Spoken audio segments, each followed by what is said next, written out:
فردا. شما از ما قرار نیست سوال بکنیم، ما قرار سوال کنیم. بفرم. آقا سلام. سلام علیکم. از کجا آمدین؟ اردبیل‌دن gelmişim. چند روز تو راهین؟ 3 gün 4 gün yoldayıq. دفعه چندمتون اومدین؟ Özüm 5 dəfə gəlmişəm. 5 dəfə اومدم اینجا. این بارش هم پیاده اومدین؟ نه 3 بار piyada gəlmişəm. 2 بار هم اینجوری maşınla. این فرق با ماشین اومدن و پیاده اومدن تو چیه؟ اونا با ماشین میرن، اینا پیاده. فرقش دیگه اینجوری فرق میکنه. پس برای چی پیاده میرید شما؟ ما ماشین نداریم چی دیگه.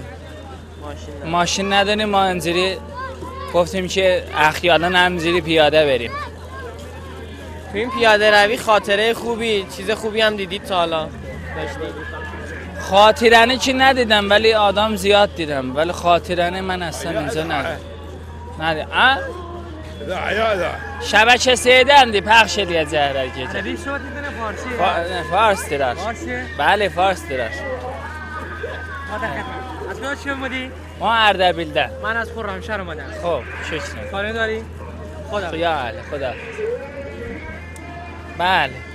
مردم میان همسی دوست دارن که این فیلمده بیفتن و عراقی برادر فیلمبرداری ایرانی ایرانان gelmiş. ما از منطقه خرمشهر با شما